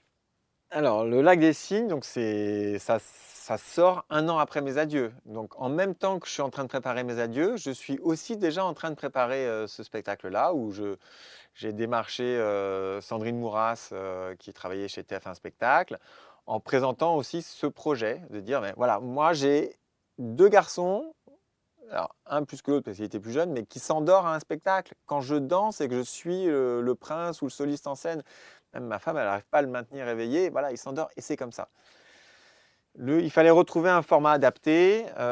J'étais archi convaincu et je le suis toujours parce que Fabrice Bourgeois est un très grand chorégraphe, méconnu du public parce qu'il n'a pas eu cette opportunité, cette chance. Mais franchement, aujourd'hui, quand je vois ce qu'il est capable de faire, c'est un vrai génie. Alors moi, il me dit, non, je suis pas chorégraphe, je suis metteur en scène. Ça me va très bien. Voilà. Et je lui ai dit, écoute Fabrice, j'ai une idée de ça. Est-ce que si ça se fait, ah ouais, ouais. Et puis, bon, voilà, comme Fabrice il est très enthousiaste parce qu'il aime la danse, il est comme moi, il est très généreux, il n'est pas avare de travail. Donc, on visite Mogador. Mogador, le théâtre Mogador, je trouve ça exceptionnel, presque trop grand par rapport à mes petites ambitions. Je n'avais pas cette idée-là. Et juin 2019, TF1 me recontacte en me disant, écoute, c'est réglé, il y a 26 spectacles. La première le 30 novembre 2019, 26 spectacles de mon premier Lac des Cygnes. Allô Fabrice, c'est concret. Et là, du coup, voilà, on a tout mis en action. Il a écrit pendant tout l'été la chorégraphie. Moi, j'ai préparé les auditions pour la rentrée, pour trouver des danseurs, pour faire en sorte que le spectacle y naisse, quoi. Mais le Lac des Cygnes, il est né en 4-5 mois. Waouh! Ouais. Incroyable. Rappelle-nous un peu pour les auditeurs qui ne connaissent pas, c'est quoi le concept? Mon premier ballet, c'est donc plus pour des enfants. Non, c'est pour la famille. Excuse-moi, la famille. Non, mais c'est important Tu as parce que raison, tu as raison. on a adapté en effet les horaires où on danse. Le spectacle a lieu à 11h le samedi et le Ou dimanche 14h30. pendant les vacances scolaires. Voilà. Mais c'était vraiment pour que les enfants, bien évidemment qu'on s'adresse à eux, que ce soit accessible, mais un enfant ne vient jamais seul au spectacle. Complètement. Et donc il fallait trouver cet équilibre pour qu'à la fois l'enfant il comprenne l'histoire, qu'il en profite et que les parents En profite aussi. ne se fassent pas Oui, chier on est à ce d'accord. spectacle. Et donc, on était d'accord avec Fabrice. Nous, on défend les valeurs de la danse classique. Voilà, on voulait, le cadre était posé. Ce n'est pas une simplification, c'est une réduction pure. Le Lac des Cygnes, ça dure 4 actes dans la version qu'on connaît tous. Nous, on en a fait 2 fois 40 minutes. C'est ça. Donc, ce qui était compliqué, c'était de faire des vraies coupes franches dans la musique, parce que tout le monde connaît la musique du Lac des Cygnes, mais on ne pouvait pas mettre les grands signes. On avait aussi une histoire de budget. On n'avait pas des budgets extensible autant que ça. Donc on avait à ce moment-là 15 danseurs en scène. Et il fallait jongler avec 15 danseurs. Pas facile. Pas facile. Pas Et on y facile. est arrivé. Après, c'est aussi souvent, et ce dont je m'aperçois, c'est dans la contrainte qu'on trouve aussi des solutions positives. Donc on a rajouté une petite narration, quelques petites narrations. Une voix off Une voix off qui explique aussi au public. public qui ne connaît pas et qui n'a peut-être jamais vu un spectacle, pourquoi et comment et qu'est-ce qui s'est passé et qu'est-ce qu'ils vont redécouvrir et pour être sûr qu'ils sont dans la bonne dynamique. Et c'est vrai que ça marche. Et ce sont les chorégraphies originales. C'est tout sorti du cerveau de Fabrice Bourgeois qui écrit tout sur papier et c'est extraordinaire à voir parce qu'il fait même des dessins et il a vraiment cette conception de la chorégraphie et c'est hyper beau. Et moi, donc, je suis à la fois le directeur artistique de ce projet, je suis à la fois le danseur, je suis à la fois l'assistant du chorégraphe. J'essaye de faire le lien entre toutes les interventions. Tu es un peu le chef d'orchestre. Et J'aime pas être chef d'orchestre parce que ça veut dire que c'est moi qui dirige. Ouais, c'est pas. Tu diriges pas. On est plusieurs, c'est un une groupe, c'est une équipe et c'est ça qui fait que ça marche aussi parce que je suis convaincu que c'est le groupe qui fait l'union qui fait la force, quoi. Et comme tu dis, ça permet de démocratiser et de rendre accessible, Exactement. que ce soit des enfants, mais aussi à un public qui a peut-être pas envie de rester 3 heures à l'opéra. Et la première année, quand on a fait donc ce Lac des Cygnes en 2019, avant que le Covid stoppe tout, on faisait des rencontres avec le public à la fin. Et je me souviens très bien d'un moment donné où il y a un monsieur, il était jeune, il avait 75, 85 ans, je ne sais pas, à peu près. Je ne vais pas dire vieux parce qu'après, quand je reste à cet âge-là, je vais pas dire que je suis vieux. Il était très jeune, 75 Il était jeune ans. et il m'est tombé dans les bras en pleurs. Et je dis, waouh, ça va, vous allez bien? Il fait, c'est mon premier ballet. Et il me dit, c'est parce que le titre, mon premier Lac des Cygnes, je me suis permis de venir voir pour la première fois de ma vie un ballet. Et il était rempli d'émotions, et il avait adoré. Peut-être qu'il est revenu voir les autres spectacles après, mais je ne faisais plus les rencontres. Mais peu importe, je me suis dit, waouh, c'est gagné. Ce n'est pas un enfant qu'on a réussi à émerveiller, c'est aussi un public qui a certainement vu d'autres spectacles, qui a quand même vécu, tu vois. Et c'était ça qui était pour moi la plus belle victoire. Un enfant, quand il rigole dans la salle, Bien évidemment que tu sais qu'il est conquis, que ça va faire son effet, que si l'enfant est content, les parents le seront aussi. Mais quelqu'un qui vient, qui fait cette démarche-là, qui n'est pas déçu et en plus qui en pleure, enfin, c'est pas anodin, ça veut dire que ça fait naître quand même des émotions. Et Et après, on va quand même être un peu honnête.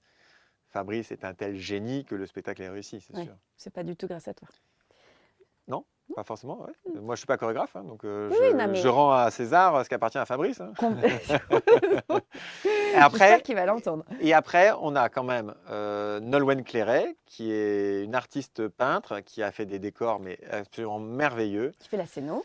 qui fait la scéno, qui est accompagnée par Xavier Ronze, qui est maintenant à la Comédie Française, qui est responsable de tout l'habillement à la Comédie Française et qui a dessiné depuis le début tous les costumes. Donc, il y a une belle équipe, quoi. Ouais. Et la voix off, on va quand même le dire, c'est Clément Hervieux-Léger, quand même. On s'est retrouvés de nos premiers cours de danse dans le conservatoire du 15e arrondissement à enregistrer la voix off, là, il n'y a pas plus tard que 15 jours, à la Comédie Française. Voilà. Donc, La classe. et c'est lui donc, que l'on entend tous les soirs et qui Amène et qui donne la bonne parole. Ouais, c'est exactement Voilà. ça. Et donc, tu fais Lac des Cygnes, Casse-Noisette, et là, Belle au bois dormant.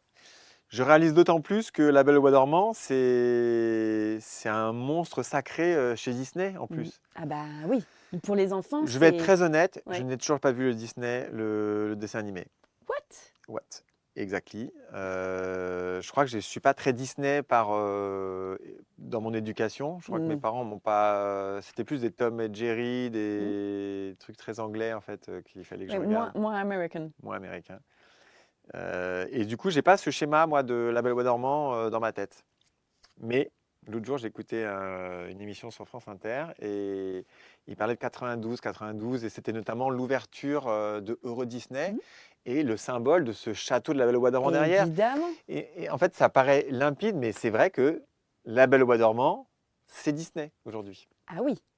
Non, mais je ne me rendais pas compte à ce point-là que la Belle au bois dormant a une importance. Nous, dans le jargon danse pur, c'est un des grands ballets qui peut être un peu poussiéreux, on va dire. Parce qu'il est extrêmement long. Tchaïkovski l'adorait, parce qu'il trouvait que c'était le plus accompli en lui, mais aussi le plus long. Il n'avait pas aimé son Lac des Cygnes, parce qu'il trouvait que ça ne marchait pas. Le Casse-Noisette, il était un peu déçu, parce que ça restait pour lui une histoire de Noël et que ce n'était pas convaincant. Et au contraire, il avait trouvé avec Petit Pas un vrai chorégraphe avec qui il a travaillé de symbiose pour créer cette Belle au bois dormant. Et il en a rajouté, il en a rajouté, il en a rajouté pour te dire que le prologue, juste le prologue de Tchaïkovski tel qu'il est écrit, c'est la durée de notre ballet à nous. Waouh, 2 fois 40 minutes. 2 fois 40 minutes. Enfin, 1h20 de prologue. C'est énorme. Et toi, tu vas aussi danser dedans. Et Aïe, pas, aïe, aïe. et pas Attention et pas n'importe qui. Ça va être génial. Alors, c'est une grande première pour moi. Et j'en suis honoré et fier. Parce que Fabrice me fait confiance aussi là-dessus. Et je vais faire la fée Carabosse. C'est ça. Donc, je vais avoir une vraie robe. J'ai un vrai costume qui est dément. Je ne peux pas tout spoiler, mais il est dément, mon costume. Et j'ai dit à Fabrice, écoute, parce qu'on a aussi un problème d'équilibre budgétaire, on ne peut pas avoir autant de danseurs qu'on veut. Bien sûr. Et aussi au deuxième acte, je fais une petite intervention et je fais faire le pas de deux du loup et du chaperon rouge. Oh. Donc j'ai un sacré masque de loup. Je ne peux pas tout dire parce que j'aime bien garder un peu C'est normal. Il faut y aller pour... ce secret. Ouais. Mais en tant que fée Carabosse, le principe de la fée, c'est qu'il y a de la magie. On est d'accord. Mais elle, c'est la Carabosse. Mais il y a aussi de la magie. Voilà. Je ne peux pas tout dire, mais il faut D'accord. que les gens, Mais il y a de la magie. faut que les gens découvrent plein de choses sur place. Mais bien sûr, il faut y On aller. est obligé de donner les ingrédients, mais pas la recette. Non, Voilà. complètement. Et toi, tu y prends beaucoup de plaisir, du coup? Ah ben, jusque-là, et tous les jours, j'approfondis, j'essaye de comprendre toutes les subtilités d'un personnage, parce que c'est pas rien, même si les interventions ne sont pas forcément les plus longues, on n'a que 40 minutes et c'est pas moi la star, on va être très honnête. Non, mais c'est génial, c'est génial. Et Je suis comme un petit gamin C'est ce encore que j'allais dire. à 48 ans, et c'est ça qui me permet aussi d'avoir cette énergie pour venir aller tous les samedis et dimanches, prendre le groupe avec moi et de faire un vrai spectacle. Le public, où il y a beaucoup d'enfants, j'imagine qu'il est complètement différent, ça doit être génial. Eh bien, le public est très attentif. Il y a toujours une mise en place de 1, 2, 3 minutes où les enfants, tu sens qu'ils étaient dans cette dynamique d'énergie de parler entre eux, avec les parents. Le début, ça commence avec la musique, la narration, on explique. Ah ouais, mais moi, je vois pas de danseuse. Et dès que ça commence à danser, Silence. silence. Et c'était très flagrant sur les 2 premiers Ballet. Ouais, parce que tu as le pas 2 du signe blanc, alors que ça fait déjà 35 minutes qu'ils sont là, assis, sans pouvoir bouger. Il n'y a pas un bruit pendant le pas de 2. Et tu sens tous les enfants qui... Parce que moi, j'y allais pendant le pas de 2, j'allais dans la salle, j'étais en fond de salle et je voyais tous les enfants, mais dès qu'il y avait une intervention en scène, ils suivaient du regard les trucs qui se passaient en scène. C'est pas genre, bon, je suis en train d'attendre que ça se passe et puis je vais aller acheter les bonbons à l'entracte. Non, c'est pas ça De du toute tout. manière, ce qui est génial avec les enfants, c'est qu'ils ne mentent pas. Ah, ils ne mentent jamais. Et un Mhm. enfant qui a aimé, ça se voit. Ouais. Donc Et ça, jusque-là, ils ont toujours aimé. Ouais. Donc, et moi, souvent, les parents me disent, mais moi, mon fils, il a 3 ans, est-ce que tu crois que c'est trop jeune? Je fais, attends, est-ce que ton enfant, il tient 35 minutes, 40 minutes devant un dessin animé, par exemple? Je dis, mais c'est pareil, en fait, il aura son dessin animé à lui, il aura un vrai spectacle, où s'il ne comprend pas un truc, il y aura papa ou maman ou grand-papa ou grand-maman qui sera à côté et qui va lui dire, non mais là, regarde, qui va pouvoir lui parler. Parce qu'à l'Opéra de Paris, souvent, on est dans le côté, chut, c'est pas bien de parler au spectacle. Mais là, ouais, mais là, tu vois, regarde, ça là, c'est la princesse qui vient d'arriver. Et là, ça, c'est ses copines à côté. Ah, d'accord, ok. Voilà, il a compris, donc Bah oui. il peut suivre légitimement, sereinement, seul, la fin de l'histoire. Et puis, il y a la voix off, et puis donc qui accompagne. Franchement, là, c'est pas parce que c'est notre spectacle, mais ouais, je suis pour l'instant très fier de ce qu'on va proposer. Ça va être ma dernière question, qui est toujours la même. Pour toi, J'ai peur. Quoi? Vas-y, j'ai peur. J'espère que tu as peur. Est-ce que tu seras noté? Sinon, ta meuf, C'est ça. Alors, t'as vu, là C'est quoi pour toi les pouvoirs de la danse? Ouh, ça, c'est une vraie bonne question qui me demande réflexion. Les pouvoirs de la danse. Et l'essence de la danse, ouais. Un, c'est la grâce quand même. Ça te permet de vivre aussi les choses très sereinement. On peut vraiment s'épanouir à travers la danse, toute forme de danse, pas que la danse classique pour le coup. Et j'insiste quand je vois des enfants, parce que moi j'enseigne à l'école de danse et qu'il n'y a pas la place pour tout le monde, mais j'insiste que même ceux qui sont renvoyés continuent à faire de la danse parce que ça va vous mener très loin. Je suis convaincu qu'il y a tellement de... Il y a tellement de liens connectés et la connexion elle se fait à travers la danse. Le Parce que- collectif, comme tu disais. Ouais, là c'est plus que du collectif, c'est vraiment de découvrir à travers la danse qu'il y a de la géométrie, qu'il y a de la musique, voilà, il y a tout ça qui intervient à un moment très précis et qu'à travers beaucoup de réflexions, tu t'aperçois que la danse, elle est omniprésente en nous. C'est primaire quand même finalement de vouloir bouger, de bouger son corps, d'entendre une musique et on a souvent le voisin qui est là et qui tape le rythme avec toi, mais c'est de la danse déjà. Parce que Je suis tout à fait c'est d'accord. pas grand-chose, mais c'est beaucoup déjà. Donc non, la danse, c'est universel. C'est tout? Ah, c'est déjà beaucoup, universel, c'est déjà énorme. Ouais, c'est sûr. Parce que c'est étonnant que tu me dises que la grâce. Je suis assez. Mais après, il y a la puissance, mais ça presse, chacun le voit à sa manière. Bien sûr. Non, mais il y a plein de définitions pour la danse. Mais moi, je voudrais la tienne, en fait. Qu'est-ce que toi, la danse, t'a permis réellement? Travail et plaisir. Allier les deux. Travail, plaisir. La danse, ça reste du travail parce que ça a été mon métier. Et dans ce métier-là, je n'ai eu que du plaisir. Ok. C'est déjà pas mal. C'est pas mal. C'est déjà pas mal. Merci beaucoup, Karl.